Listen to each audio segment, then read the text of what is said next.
ในวันที่28พฤษภาคม2025อยู่ที่สภาประชาชนแขวงได้จัดกองประชุมวิสามัญเทื่อที่1ของสภาประชาชนแขวงบุรีคำไซสุดที่2ขึ้นโดยภายใต้การเป็นประธานของท่านสุวรรณีไซสนะรองเลขาพรรคแขวงประธานสภาประชาชนแขวงมีสมาชิกสภาประชาชนแขวงสมาชิกสภาประจำเขตเลือกตั้งเมืองและต่างหน้าแผนการกรมกองอ้อมข้างแขวงเข้าร่วมในพิธีทานแก้วอุ่นเฮือนจันทวงศ์ห้องหัวหน้าแผนกพลังงานและโบเฮแขวงต่างหน้าคณะรับผิดชอบได้ผ่านทางนิติกรรมข้อตกลงว่าด้วยนโยบายและหัวหน่วยราคาทดแทนต่อทรัพย์สินที่ได้รับผลกระทบจากโครงการขุดค้นแร่ธาตุของบริษัทกาวีโกลาวโบเฮจำกัดห้างข้อนิติกรรมว่าด้วยนโยบายและหัวหน่วยค่าทดแทนต่อกองประชุมวิสามัญเทื่อที่1ของสภาประชาชนแขวงสุดที่2โดยอิงตามกฎหมายว่าด้วยการปกครองท้องถิ่นฉบับเลขที่68/สพสลงวันที่14ธันวาคม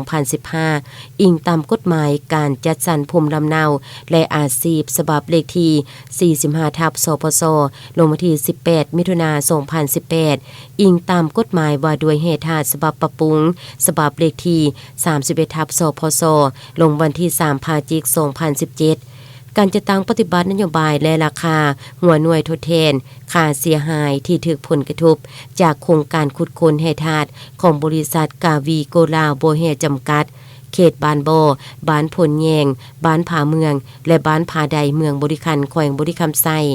เพื่อเห็นให้การทดแทนค่าเสียหายได้รับการจะตั้งปฏิบัติจะมีประสิทธิผลแน่ใส่ปกป้องสิทธิผลประโยชน์ของรัฐประชาชนผู้ได้รับผลกระทบและเจ้าของโครงการรับประกันให้มีความสอดคล้องถูกต้องโปร่งใส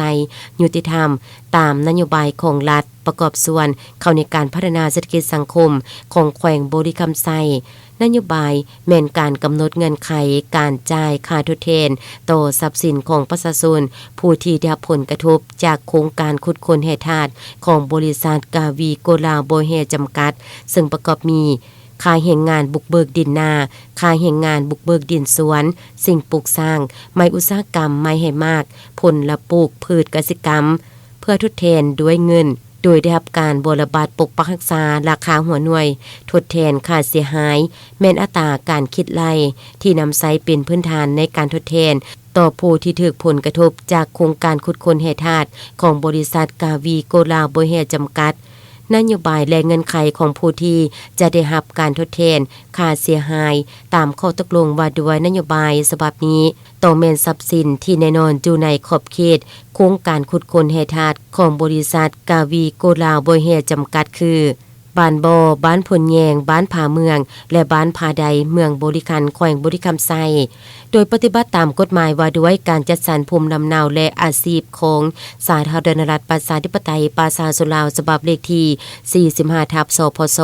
ลงวันที่15มิถุนายน2018การทดแทนค่าเสียหายเกี่ยวกับสิ่งปลูกสร้างคือประเภทเถียงคอกสัตว์และหัวจะได้รับนโยบายการทดแทนด้วยรูปแบบการคิดไล่สุกยูค่าแรงงานในการฮื้อถอนและเก็บเมียนประเภทผลปลูกกสิกรรมที่นอนอยู่ในขอบเขตโครงการคือต้นไม้อุตสาหกรรมให้มากและผลปลูกอื่นๆแม้นจะได้รับนโยบายการทดแทนค่าเสียหายตามมาตรา8ข้อ5ทรัพย์สินที่มีข้อขัดแย้งกับบุคคลอื่นหรือองค์การจัดตั้งใดหนึ่งต้องได้สร้างบทบันทึกตัวเลขผลกระทบค่าเสียหายไว้ภายหลังที่สำเร็จการแก้ไขข้อขัดแย้งแล้วจึงให้เสนอข้อการทดแทนการปฏิบัติการทดแทนค่าเสียหายให้แก่ผู้ที่ได้รับผลกระทบในทุกๆกรณีเจ้าของโครงการต้องได้ประสานสมทบกับคณะรับผิดชอบการทดแทนค่าเสียหายขั้นแขวงเพื่อติดตามกฎกายั่งยืนความถูกต้องและครบถ้วนตามแผนทดแทนค่าเสียหายพร้อมนี้สมาชิกสภาประชาชนแขวงและสมาชิกสภาประจำเขตเลือกตั้งเมืองได้ผลัดเปลี่ยนการประกอบคำคิดคำเห็นแบบกงไปกงมาต่อกับปัญหาการทดแทนค่าเสียหายของบริษัทต่อกับผู้ถูกผลกระทบ